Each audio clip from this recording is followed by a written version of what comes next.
All right, buckle up, folks, because today's deep dive is taking us straight into the twilight zone of international relations. Yeah, this isn't your typical geopolitical dust-up. We're talking about North Korean troops potentially heading to the front lines in Ukraine. I mean, you can't make this stuff up.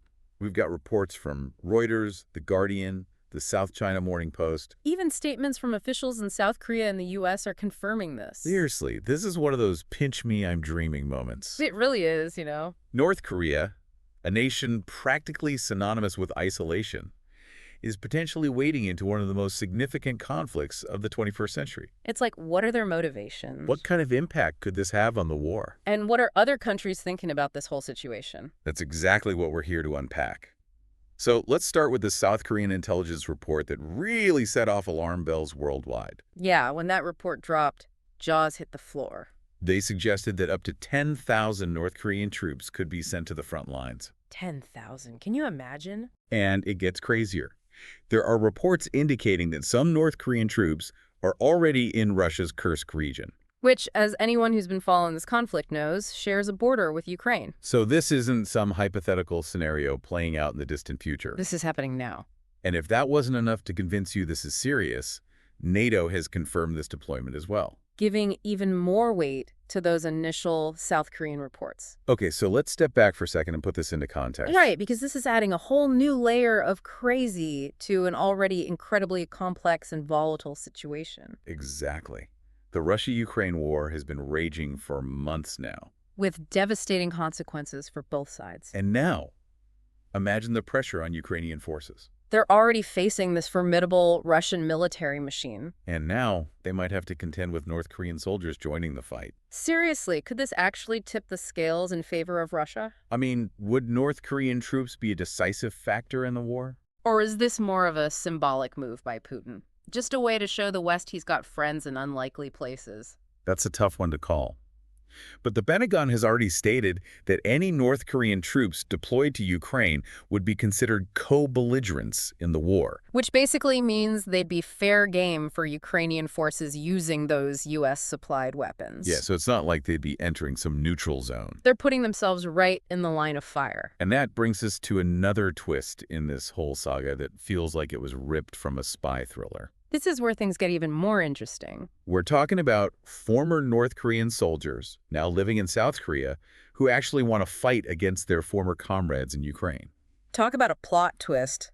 These guys have seen it all. They've got years of experience in the North Korean military. 7 to 10 years, according to some reports. And they're eager to use their inside knowledge to help the Ukrainians. It's like, hold on, did we just switch genres from war drama to espionage thriller? This is where it gets really mind-boggling. You've got this incredibly complex situation with global ramifications. And then you add this layer of personal stories, individual motivations, and defectors seeking redemption. It's like, how can you even predict what's going to happen next? And speaking of unpredictable, this whole situation has South Korea on edge.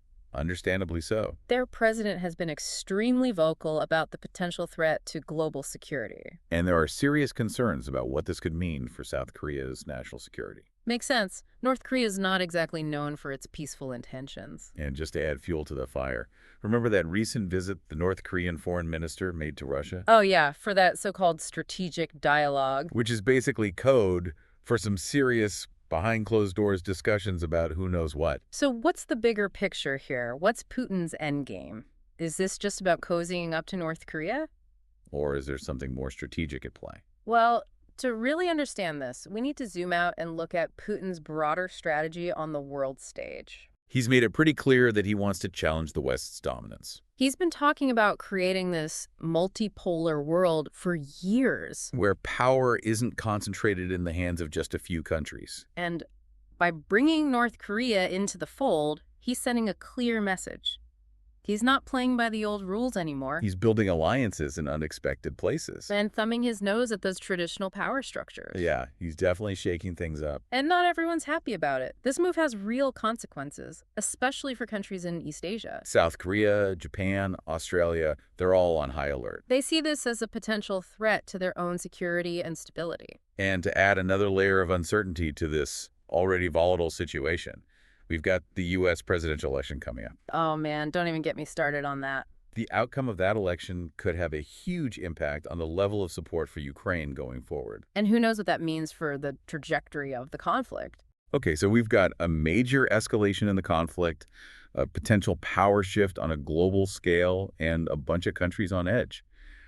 Where do we even go from here? Well, the only thing we know for sure is that this story is far from over. There's a lot more to unpack here. So let's dig a little deeper into some of the key players involved. Starting with North Korea. Why on earth would they get involved in this mess? That's what we'll explore after a quick break. So we're back and ready to dive even deeper into this wild situation with North Korea potentially sending troops to Ukraine.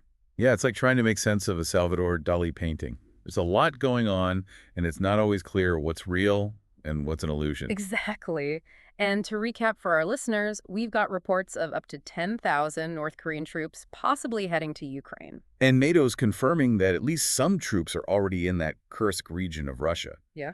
right on Ukraine's doorstep. Plus, the Pentagon's already made it crystal clear that any North Korean troops in Ukraine would be considered fair game for the Ukrainians. They'd be considered co-belligerents, meaning they're in the fight and subject to attack. So it's not just a matter of them showing up, they're putting themselves right in the crosshairs. It's a high-stakes gamble for sure, but what does this actually mean for the fighting on the ground? Will this move by North Korea actually shift the balance of power? That's the million-dollar question, isn't it? Yeah. It's hard to say for certain. Yeah, some military analysts are saying that North Korean troops, while numerous, might not have the training or equipment to really change the course of the war. Right. Their equipment might be outdated, and their tactics might not be as effective against a modern military like Ukraine's, especially with all the support they're getting from the West. But there's another side to that coin. Some argue that even if North Korean troops aren't super advanced, their sheer numbers could free up Russian troops for other offensives. Or bolster their defenses, making it even harder for Ukraine to make any significant advances. Exactly. So there's a lot of speculation right now, and no clear consensus on how much of an impact they'll actually have. It's like everyone's holding their breath, waiting to see what happens next. And then you add that wild card we were talking about before the break, those former North Korean soldiers living in South Korea who want to fight against their old comrades. It's mind-blowing. Talk about a curveball in this whole crazy story. I mean, think about the intel those defectors could provide to Ukraine. They've been inside the North Korean military. They know their tactics. They know the weaknesses, the training, maybe even the personalities of some of the commanders. It's like having a secret weapon. It really is. And for me, it also speaks volumes about the human element of this conflict. Right. These defectors are risking their lives, not just to defend Ukraine, but to stand up against a regime they escaped from.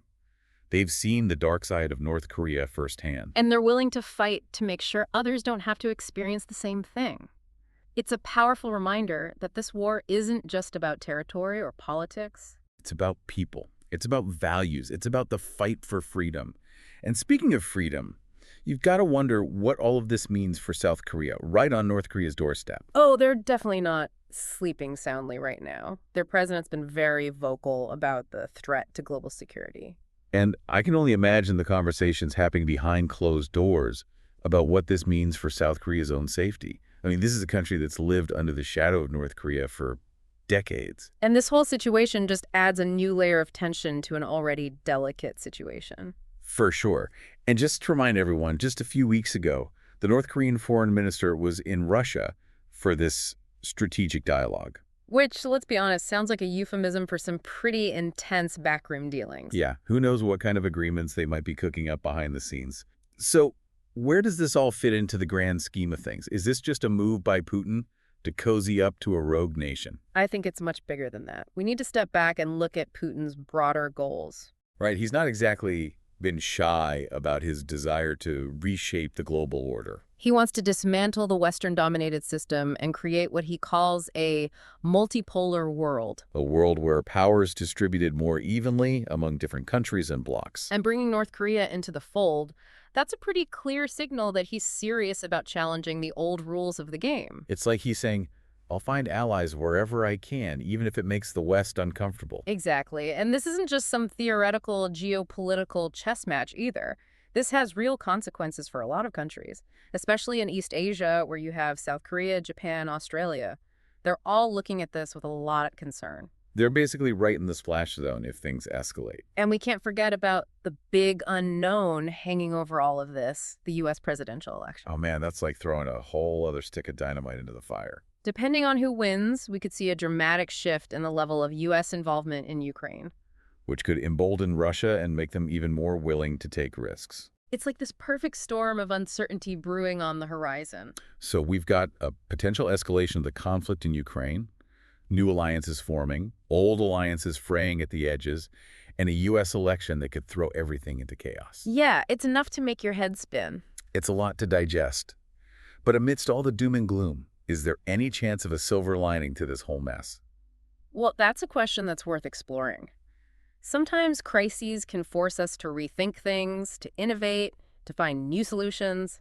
And maybe, just maybe, there's a chance that something good could come out of this. Okay, so let's be optimistic for a moment. What could those opportunities look like? Okay, so before we jump down this rabbit hole, did you ever think we'd be talking about North Korean troops possibly fighting in Ukraine? Honestly, no. I mean, it's one thing to talk about theoretical alliances and global power shifts, but see it potentially playing out in a real conflict like this? It's wild, right? We've gone from what seemed like a regional conflict to something that could reshape the entire global landscape. It really highlights how interconnected the world is, you know? Absolutely.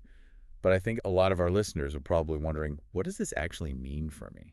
Yeah, it's easy to get lost in the weeds of geopolitics and forget that these events have real-world consequences for everyday people.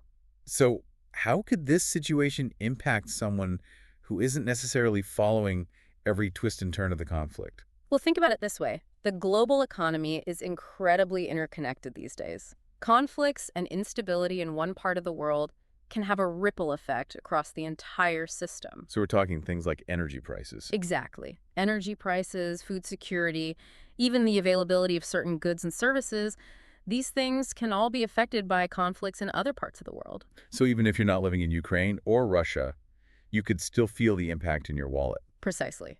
And then there's the whole issue of global security to consider. If this conflict escalates, it could increase the risk of other conflicts breaking out elsewhere. Like a domino effect. Exactly. And that creates a more unstable and dangerous world for everyone.